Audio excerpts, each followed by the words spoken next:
말씀은 페이퍼에 나눠드린 대로 기독교의 하나님의 말씀 가운데 가장 어렵고 또 인간의 지식으로는 이해하기 어려운 정말 특별한 오직 한 분 예수 그리스도에게만 해당된 내용입니다. 그래서 이 성령으로 잉태하심 또는 동정녀 탄생이라고 하는 것은 말 그대로 믿음에 관련된 부분이다라고도 할 수 있을 만큼, 그래서 많은 논란이 있어 왔고 또 이것 때문에 적지 않은 이단들도 생겨났습니다. 그래서 이 부분을 우리가 분명하게 이해를 하면 나머지 다른 말씀, 특별히 예수 그리스도에 관한 말씀들을 훨씬 더 우리가 잘 이해하게 될 것이다 라고 생각이 듭니다. 이 두 가지 성령 잉태와 동정녀 탄생은 같이 봐야만 되는, 함께 이루어진 특별한 사건이라고 보아야만 합니다. 오늘 내용을 같이 한번 살펴보겠습니다. 이 내용의 기독교의 가장 높은 문턱이라고 정한 것은 세상에서 이 부분을 인간의 지식이나 또는 상식적인 내용으로는 거절할 수밖에 없어요. 그러니까 이것을 믿는다는 것 자체가 사실은 기적이고, 믿는다는 것 자체가 하나님의 은혜라고밖에 말할 수 없어요. 이거는 믿음의 영역이기 때문에 우리가 이것을 믿고 이것을 신앙 고백으로 한다라는 것 자체가 구원받은 자라고 하는 의미다라고 보시면 좋을 것 같습니다. 사도신경의 고백을 따라가다 보면 우리의 이성이 가장 강하게 저항할 만한 대목이 드러납니다. 바로 성령으로 잉태하사 동정녀 마리아에게 나시고 라고 하는 고백입니다. 현대 과학과 상식은 남자의 시 없이 어떻게 아이가 태어날 수 있느냐라고 하고 질문합니다. 많은 사람이 이 대목에서 발걸음을 멈추거나 또는 뒤돌아섭니다. 도저히 이해할 수 없고 불가능한 일이죠. 한 번도 이런 일은 일어난 적이 없다라고 하는 것이 아마 그 이유가 될 겁니다. 역설적이게도 이 신비로운 탄생을 믿을 수 있다면 우리는 성경에 기록된 다른 모든 기적을 믿을 수 있는 영적인 눈을 갖게 됩니다. 그리스도인은 자신의 지능으로 이 사실을 이해하는 사람이 아니라 믿는 사람입니다. 마치 창세기 1장 1절에서 태초에 하나님이 천지를 창조하시니라 라고 했을 때 1장 1절을 믿으면 나머지는 다 믿을 수 있어요. 하나님이 천지를 창조하셨는데 뭘 못하시겠어요? 다 믿을 수 있어요. 마찬가지로 예수님에 대한 설명이 시작되는 신약 성경에서 본격적으로 등장하는 내용이 예수님이 성령으로 잉태하셨다라고 하는 내용입니다. 그리고 그 성령으로 잉태된 것과 물려서 신약 성경은 동정녀라고 돼 있고, 또 우리가 읽은 시편 이사야서의 말씀은 처녀가라고 돼 있어요. 이 부분을 조금 더 명확하게 하기 위해서 처녀라는 말 대신에 동정녀라고 하는 말을 사용한 거예요. 혼란을 줄 수 있어서. 왜냐하면 1세기 당시에는 구약의 율법대로 하면 처녀가 아이를 갖게 되면 이 가족의 수치를 주는 거예요. 그 집안에 수치를 가져왔다 그래서 그 집안 사람들이 죽여요. 그 집안을 모욕되게 만들었다는 거예요. 그래서 그 집안 사람들이 먼저 돌을 던지고 그 주변에 사는 사람들도 돌을 던져요. 그래서 죽게 한단 말이죠. 그런데 1세기 때는 이미 이스라엘 백성들이 포로 생활을 많이 했어요. 그러니까 이방 나라들에 대한 경험이 많다는 거예요. 외국에서 살다 오신 분들을 만나다 보면 우리하고 조금 차이점을 느끼게 돼요. 그러니까 이 생각하는 범위가 우리는 제한적이에요. 어떤 면에서는 한국에서 살아왔고 한국 사람으로 살아온 것에 대한 틀이 있어요. 근데 외국에서 오래 사는 사람들을 보면 뭔가 다르다라고 하는 생각을 가져요. 일단 생각도 다르고 또 사람들을 대하는 것도 많이 달라요. 다양한 사람들을 만나게 되니까 아마 그런 현상들이 나올 것 같아요. 외국 생활 어쩔 수 없이 포로로 끌려가게 됐지만 외국 생활을 오래 하게 됐습니다. 그리고 돌아와서 로마라고 하는 강대국에 또 지배를 받게 됐어요.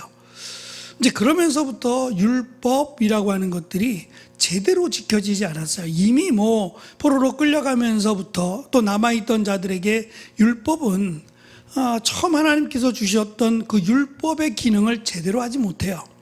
그러다 보니까 그냥 자기들 나름대로 어떠한 부분에 노력을 하게 돼요. 그 집약된 내용이 뭐냐면 그 율법 중에서 특별히 안식일법이라고 하는 것이 더 두드러져요.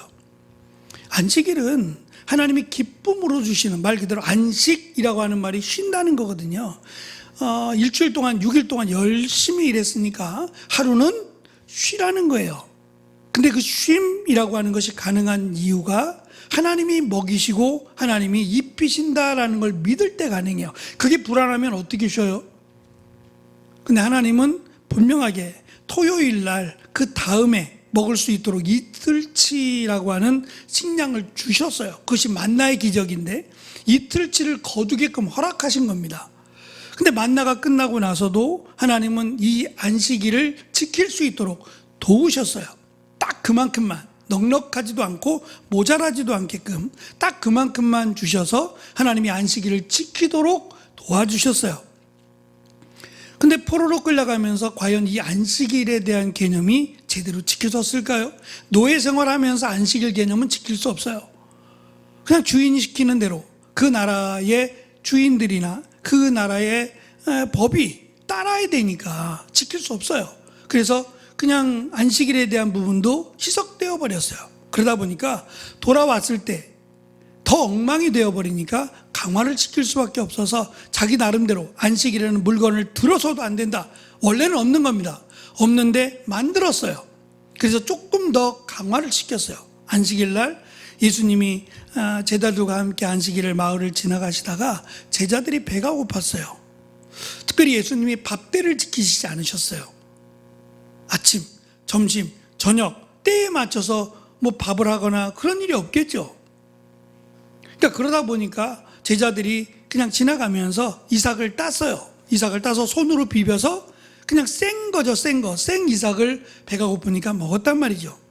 근데 그것을 지켜보던 이 바리새인들, 율법사들이 안식일을 어겼다는 거예요. 뭘 어겼느냐? 안식일에 농사를 짓는 거는 안 돼요. 그렇지만 배고픈 자들이 먹기 위해서, 살기 위해서 다른 사람의 것을 약간 취하는 건 허락이 됐어요. 우리 같으면 서리라고 말하잖아요. 근데 이 서리가 지나치면 문제가 돼요. 이건 도둑질이 되는 건데 이 도둑질이 아니라 정말 배가 고프고 먹어야 되기 때문에 그것 때문에 먹는 거에 대해서는 허락이 됐단 말이죠. 분명히 율법은 허락이 됐는데 그들이 만든 안식일법은 허락이 안 돼요. 손으로 비비는 게 일이에요. 그럼 어떻게 먹어요? 비비지 않고 어떻게 그 껍질까지 먹어요? 그 딱딱하고 까칠까칠한 것을. 불가능해요. 안식일을 어기지 않았어요. 그런데 어겼다라고 그들이 만든 안식일법에 위배가 된다고 얘기했던 거예요. 그러니까 하나님은 누구를 위해서 안식일을 주셨느냐? 너희를 위해서예요. 근데 너희들은 안식일이 힘든 날이 되어버렸어요.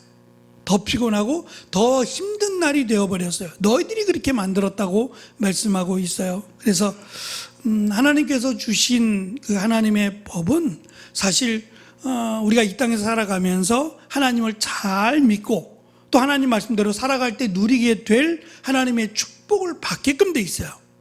근데 이것이 인간적인 생각이나 인간적인 어떠한 그 계획들이 자꾸 들어가면서부터 엉망이 되어버렸어요. 하나님의 의도와는 전혀 다른, 그냥 자기들의 의를 세우기 위해서, 의롭게 되기 위해서 이 법을 이용하게 되었단 말입니다. 그래서 예수님은 그 부분에 대해서 가르쳐 주시고 또 잘못된 부분들을 고쳐주셨는데, 심지어는 그들이 예수님을 죽이기 위해서 예수님이 귀신 들렸다 그랬어요. 바알세불의 힘을 입어서 예수님이 이런 기적을 행한다고까지 이것을 성령을 모독한 죄라 그랬어요. 이것은 결코 용서함을 받을 수 없다라고 예수님께서 말씀하셨어요. 그러니까 우리가 예수님에 대해서, 하나님에 대해 잘 몰라서 지은 죄들이 있어요. 또 알면서도 지은 죄들이 있지요. 근데 이것을 생각해 보면 우리가 잘 아는 것처럼 사도 바울이 예수님을 믿는 자들을 핍박했어요. 죄인 중에 괴수라고 했단 말이죠. 베드로는 예수님의 제자였는데 3번씩이나 예수님을 모른다고 했어요. 그런데도 회개하고 다시 사도가 돼요.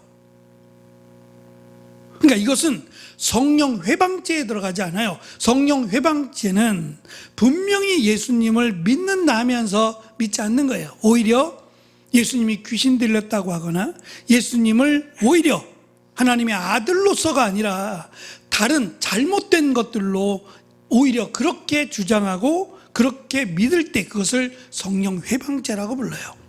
성령님이 가르쳐 주시는 요한복음을 통해서 예수 그리스도를 잘 믿도록 예수 그리스도를 잘 예수님의 말씀이 잘 기억나도록 성령님이 도우시는데 그것과 반대되는 거역된 것을 행할 때 그것은 죄사함이 없어요. 결코 구원이 없다라는 거예요. 그러니까 예수님은 우리에게 바른 말씀, 바른 하나님의 말씀을 가르쳐서 우리를 구원하기 위해 이 땅에 오신 겁니다. 심지어는 예수님이 마지막 잡혀가실 때에 가룟 유다가 예수님에게 입맞춤을 하고 그가 예수라, 그를 잡으면 된다라고 미리 입을 맞췄어요. 그래서 군병들과 함께 예수님을 잡으러 왔을 때 베드로가 늘 갖고 다니던 칼이 있는데 헤롯 열심당이라고 성경은 되어 있는데 이것이 이제 조금 과격한 사람들이에요. 그래서 이 사람들은 이 칼을 늘 품고 다녔어요. 칼을 늘 품고 다녔는데 그 칼을 들어서 우리가 잘 아는 말고의 귀를 쳤어요. 근데 예수님은 그 말고의 귀를 붙여주시면서 잘했다가 아니에요. 잘했다가 아니라 내가 힘이 없어서 이렇게 붙잡히는 줄 아느냐라고 하며 베드로의 영안을 열어주셨어요. 보니까 영안을 열어보니 하나님의 군대가 옆에 있어요. 우리의 눈으로는 보이지 않는데 그 눈을 뜨게 해서 보여주시니 군대가, 하나님의 군대가 기다리고 있어요. 명령만 하면. 이건 뭐 상대가 안 되죠. 하나님의 군대를 어떻게 이겨요? 근데 예수님은 그 군대를 사용하지 않으셨어요. 오신 목적이 그렇단 말입니다. 오신 목적이 이 땅의 왕이 되거나 예수님을 믿는 자들을 그냥 단순히 어떤 세상적인 복을 주기 위해서 오신 분이 아니에요.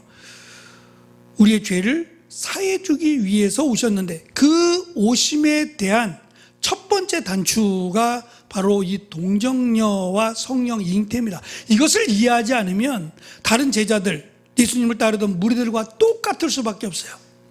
우리가 예수님을 믿는 목적이 잘 되고 부자가 되고 이 땅에서 성공하고 그것이 목적이 될 수밖에 없어요. 그래서 우리가 예수님에 대해서 하나님의 아들, 하나님이신 예수님을 우리가 바로 이해하는데 첫 번째가 바로 성령 잉태와 동정녀 탄생이라고 하는 점을 분명히 기억해야 됩니다. 이것을 믿을 때 예수님이 왜 인자라고 하는 사람의 아들로 오셨는지가 이해하게 된다는 말입니다. 먼저 오해에 대한 부분을 말씀을 드립니다. 도덕 선생님이 된 예수님이라고 정해봤는데 과학적 사고와 합리주의에 익숙한 현대인들은 예수님의 역사적 사실보다는 그분이 남기신 윤리적 교훈, 말씀이 좋아, 이 말씀을 따르면 마치 성인군자가 된다라는 생각들로 예수님을 마치 도덕 선생님처럼 그렇게 생각들을 해왔습니다. 우리가 잘 아는 칸트나 또 슐라이어 마허와 같은 철학자들은 예수님을 위대한 영적 지도자나 도덕적 이상향으로만 여깁니다. 그들에게 동정녀 탄생이나 부활 같은 이야기는 그냥 신화에 불과해요. 우리가 잘 아는 아인슈타인 박사요. 천재죠. 의사였기도 했는데 그가 쓴 주석도 있어요. 대단한 것 같아요. 뭐 그냥 의학뿐만 아니라 두루두루 물리학도 그렇고 또 신학도 그렇고 뭐 주석을 쓸 정도니까 말 다 했죠. 그런데 그는 우리가 그의 생각이나 그의 주장을 따라서는 안 되는 매우 위험한 사상을 갖고 있어요. 왜 그러냐? 바로 이 부분 때문에 그래요. 그는 이 동정녀 탄생 또는 성령 잉태에 대한 부분을 믿지 않아요. 그러면 다 틀린 겁니다. 그가 아무리 뭐 잘 해석을 하고 뭐 대단한 학자고 아무런 의미가 없어요. 이것이 문제가 되면 그는 예수님을 모르는 사람이에요.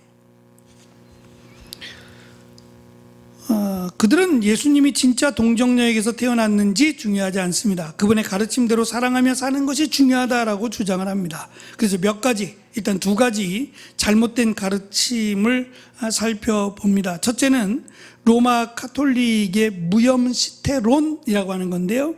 이것은 그리스도를 품으려면, 그리스도를 잉태하려면 마리아 자신도 죄가 없어야 한다는 주장이에요. 그래서 마리아는 죄가 없어요. 그래서 예수님의 어머니이지만 죄가 없는, 그래서 마리아에게 기도하면 예수님에게 빨리 그 기도가 전달이 된다고 생각해요. 그래서 예수님을 마리아보다 더 작게 생각해요. 성당에 가면 마리아를 안고, 예수님을 안고 있는 마리아는 커요. 더 크죠. 훨씬 더 큽니다. 그리고 실제로는 예수님 상보다는 마리아 상이 훨씬 많아요. 들어가는 입구부터 마리아 상이 있어요. 그러니까 성모라고 돼 있죠. 거룩한 어머니라고 해서 성모 마리아라고 돼 있어요. 마리아의 믿음이 대단하긴 해요. 우리가 알기로는 누가복음 1장에 있는 말씀처럼 불가능하잖아요. 불가능한 것뿐이 아니라 지금 어떻게 이런 일이 있을 수 있습니까? 라고 대답을 한 게 맞단 말이죠. 요셉과 지금 떨어져 있는 상태예요. 결혼은 했어요. 정혼이니까 결혼할 겁니다. 이미 부부나 마찬가지지만 그들의 법에 의하면 1년은 떨어져서 있어야 돼요. 함께 살 수 없어요. 동거 안 돼요.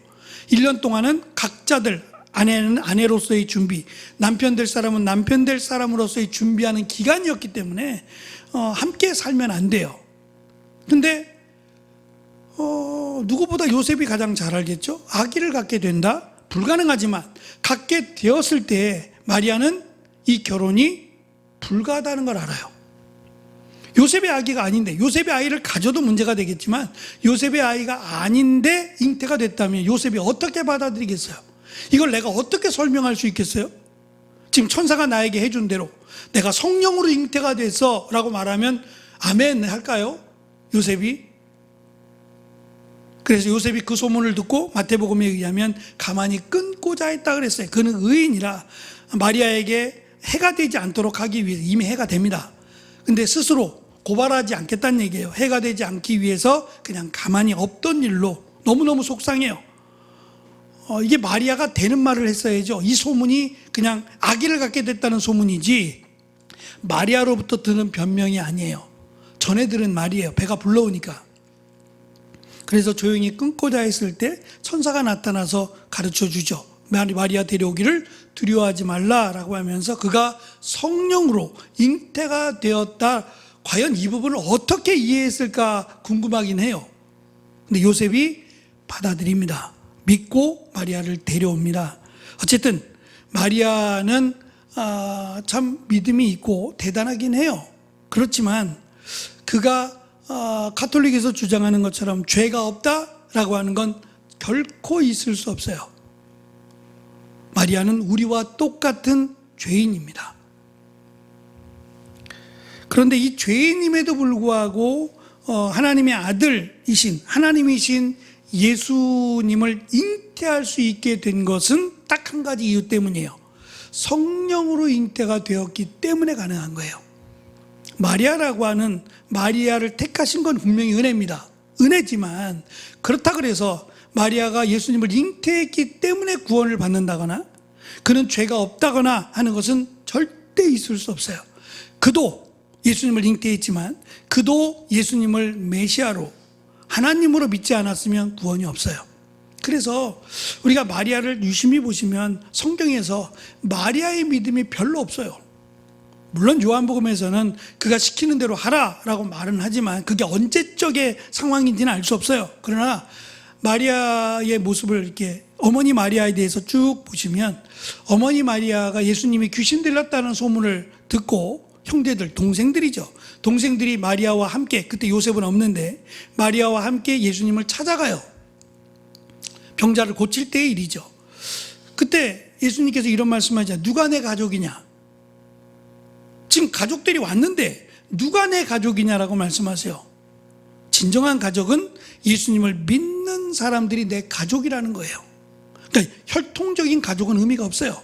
이미 자, 그 말씀 속에서도 마리아가 왔다는 것 자체가, 예수님이 귀신 되었다는 건 그걸 확인하기 위해서 왔다라는 것 자체가 참 이해가 되지 않아요. 예수님 십자가에 달릴 때, 부활하셨을 때 내용들을 봐도 정말 예수님을 메시아로 믿었다라는 것이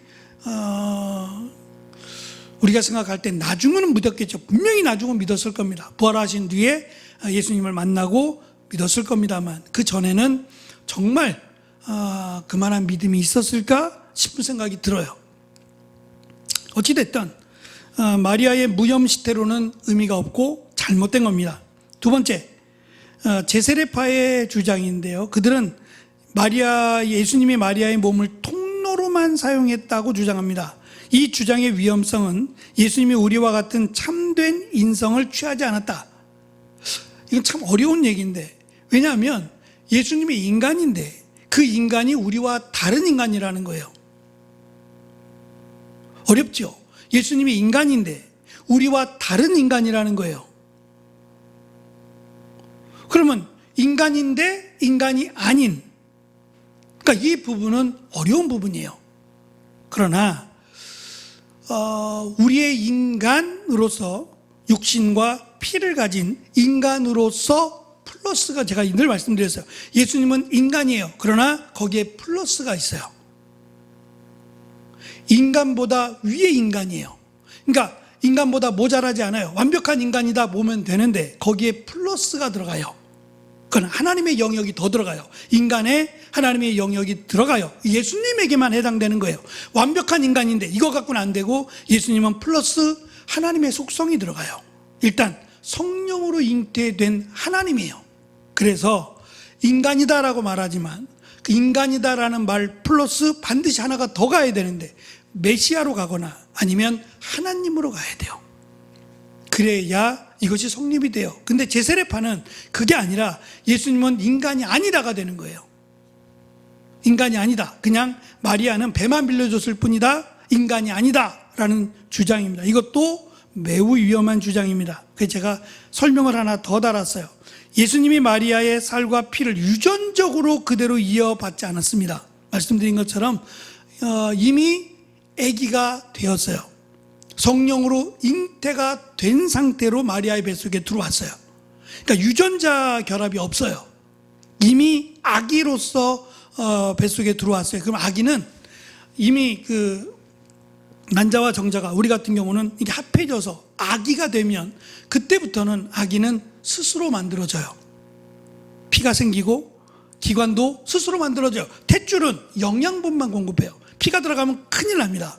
영양분만 공급하고 그때부터 아기는 자라기 시작해요. 그러니까 예수님은 유전자로 인해서, 요셉의 마리아의 유전자로 인한 잉태가 아니라는 점이에요. 그냥 아기로 마리아의 뱃속에 잉태가 됐어요. 그리고 마리아의 유전자가 아닌 영양분만 탯줄로부터 공급받고 예수님은 자라시게 돼요. 성경은 성령이 마리아에게 임하시고 지극히 높으신 이의 능력이 덮으심으로 예수님의 인성이 만들어졌다라고 주장합니다. 성령의 사역인데, 성령께서는 마리아의 태 속에 인간의 본질을 취하시되 죄의 오염으로부터는 철저히 격리시키며 거룩하고 새로운 인성을 창조 또는 조성하셨습니다. 예수님은 마리아를 통해 우리와 같은 진짜 살과 피를 가진 사람으로 잉태가 되었지만 그 과정은 유전적 결합이 아니라 성령의 초자연적 성별 사역을 통해 이루어진 무제한 인성입니다. 그래서 예수님의 피를 보혈이라고 불러요. 색깔이 다르진 않을 거예요. 우리는 빨간색인데 예수님은 파란색이거나 그런 의미는 전혀 없어요. 하지만 예수님은 우리가 자녀를 낳고 또 자녀가 자녀를 낳고 그러면 이 죄의 유전이 있어요. 아담과 하와가 에덴 동산에서 나와서부터 아이를 낳게 됐고 그 아이는 다 죽어요. 영원히 살 수 없는 존재, 죄로 인해서 죽음을 겪게 되는, 그러니까 이 땅이 영원하지 않는 그런 존재들이 되어버렸어요. 근데 예수님은 달라요. 그러면 누가 질문했는데, 만약에 예수님이 하나님이시고 성령으로 잉태가 되셨잖아요. 그러면 예수님은 만약에 십자가에 달려 죽었다 라고 하는 것과 만약에 십자가에 달려 죽지 않았으면 예수님은 언제까지 사세요? 우리와 다르다는 게 과연 어떤 의미예요? 영원히 죽지 않는 거예요. 우리는 죽는데 예수님은 만약에 십자가에 달려 죽지 않으셨다면 100살, 200살, 300살, 400살까지 계속 사시는 거예요? 라고 물어보더라고요. 그래서 제가 뭐라 그랬을까요? 몰라 그랬죠. 그걸 어떻게 알아요? 몰라 그랬어요. 별게 다 궁금하다고. 궁금할 수 있어요. 그러나 예수님은 처음부터 죽기 위해 오셨어요. 하나님의 계획은 거기까지예요. 나머지는 추측이에요. 이건 그냥 추측일 뿐이지 중요하지 않아요. 예수님이 굳이 인간으로 성령으로 잉태되어 오신 이유는 한 가지밖에 없어요. 죽는 겁니다. 우리의 죄를 대신하여 죽기 위해 오셨어요. 그러니까 몇 살까지 사시냐 그건 우리의 상상이고 추측일 뿐이지 정확한 건 아무것도 없어요. 그냥 몰라요. 정말 성경이 말하고자 하는 것은 성령으로 잉태됨으로 예수님은 죄가 없다는 거예요. 처음부터 죄가 없다. 완벽한 인간 플러스 하나님이다가 돼야 돼요. 그래서 완벽한 인간이라고 말하면 그럼 우리하고 똑같은 인간이야?가 되니까 아닙니다. 그렇게 되면 대속의 의미도 없어요. 예수님이 우리를 위해 죽으심이 죄사함이 될 수 없어요. 우리하고 똑같다면. 그래서 똑같지 않다라는 증거가 성령으로 잉태된 것과 동정녀, 처녀 마리아에게 성령으로 잉태되었단 말이 답이에요. 이거를 믿으면 예수님이 우리를 대신하여 죽으심이 대속이다라고 고백할 수 있게 되는 겁니다. 이것밖에는 우리의 구원이 없어요. 우리의 행위로도 어떠한 노력으로도 우리는 구원받을 수 없다는 겁니다. 자, 세 번째 마지막, 왜 동정녀 탄생이어야 하는가? 그렇다면 왜 예수님은 꼭 동정녀에게서 태어나셔야 했을까요? 아담의 후손으로 태어나는 모든 인간은 죄의 오염을 물려받습니다. 다 죄인입니다. 우리를 구원하실 분은 죄가 없는 사람이어야 돼요. 불가능하죠. 죄가 없는 사람이 어디 있겠어요? 그래서 하나님은 성령의 능력으로 남자의 씨가 아닌 방식으로 예수님을 보내시게 됩니다. 이를 통해 예수님은 아담의 죄로부터 자유로우신 완전한 의인인 동시에 마리아의 몸을 통해 태어난 완전한 인간 두 가지를 다 가지고 태어나게 됩니다. 이것은 하나님이 우리를 구원하기 위해 정하신 가장 지혜롭고 가장 신비로운 방법입니다. 우리는 이 신비 앞에 우리의 이성을 굴복시키고 우리를 찾아오신 낮고 낮은 자리의 왕을 경배해야만 합니다. 결론입니다. 성령으로 잉태하사 동정녀 마리아에게 나시고 라고 하는 이 고백은 기독교 신앙의 가장 높은 문턱이자 또는 신비이고 은혜입니다. 이렇게까지 우리를 사랑하셨다는 거예요. 하나님이 인간의 육신 가운데로 인간의 뱃속으로 오셨다는 것 자체가 은혜입니다. 근데 그것만이 아니라 그렇게 오신 이유가 우리의 죄를 사해 주시기 위해 그리고 그를 믿는 자를 구원시키기 위해서 예수님이 이러한 과정을 겪으셨다는 게 중요해요. 그러면 예수님은 태어나서 처음부터 뱃속에 있을 때부터 또 뱃속에서 나왔을 때부터 처음부터 끝까지 다 십자가에 달려 죽으시고 부활하시고 승천하실 때까지 예수님은 하나님이세요. 다만 성경에서 그가 키가 자라고 지혜가 자라고 하는 것에 현혹되면 안 돼요. 지혜가 자란다는 말이 무슨 말인지를 알아야 돼요. 지혜는 하나님의 영역입니다. 지식이 자라는 게 아니에요. 지혜가 자라는 겁니다. 지혜는 하나님의 선물이에요. 그것이 뭐라고 딱 특정 지을 수 없어요. 그래서 선물이라 그러는 거예요. 가장 가치 있는 보물을 지혜라고 여겨왔어요. 근데 그 가장 가치 있는 것들을 하나님이 주셨다고 말할 때 그것이 필요해서 예수님이 뭔가 모자라서 주시는 게 아니에요. 그래서 어떠한 주장이나 현혹에 흔들리지 마시고 예수님은 처음부터 뱃속에 잉태될 때도 하나님이셨고 또 태어나서 1살 때부터도 하나님이셨고 십자가에 달려 죽으실 때도 여전히 동일하신 인자로 오신 인간으로 오신 하나님이시다라고 하는 사실은 결코 우리가 의심해서는 안 되는 일입니다.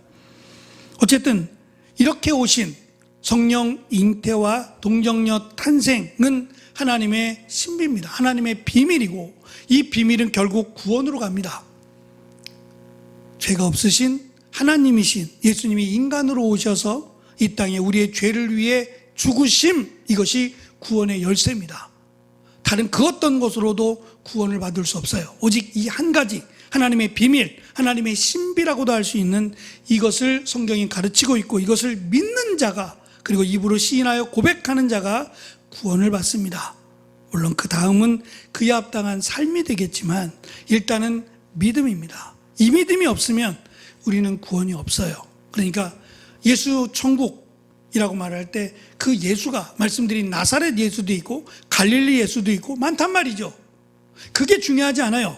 우리가 믿는 예수라고 하는 이름을 가지신 그분이 누구시냐라는 것에 대한 정확한 대답을 할 수 있어야 돼요. 근데 그것이 시작점이 바로 성령 잉태와 동정녀 탄생입니다. 이 고백이 빠지고 나면 우리는 예수님을 잘못 알고 있는 것이고 잘못 믿는 겁니다. 여기에는 구원이 없어요. 그러니까 카톨릭에는 구원이 없어요. 구원이 없죠. 마리아가 죄가 없다 하는데 어떻게 구원이 있어요? 구원 없어요. 모든 사람은 다 죄인입니다. 심지어 그들이 말하는 교황도 구원이 그도 그냥 스스로 구원받을 수 없어요. 어떻게 교황이 무죄가 돼요? 말도 안 되죠. 그러니까 스스로 무죄라고 생각하면 구원이 없는 겁니다. 예수 그리스도를 믿음으로만 구원이 있는데, 그 믿음은 오늘 우리가 나누고 있는 성령 잉태에 대해서, 동정녀 탄생에 대해서 충분히 우리가 믿어야 됩니다. 그래야 예수님이 하나님이심을, 그리고 그 예수님이 이 땅에 오신 분명한 이유를 우리가 알 수 있습니다. 그러니까 이 고백이 그냥 우리가 입으로만 할 수 있는 고백이 결코 아닙니다. 이 고백은 구원이 달려있는 고백이에요. 굉장히 중요하다는 사실을 우리가 기억하므로 이 고백을 할 수 있음에 감사하고, 이 고백 속에 담긴 하나님의 은혜에 감사할 수 있는 우리가 되기를 간절히 축원합니다. 기도하겠습니다.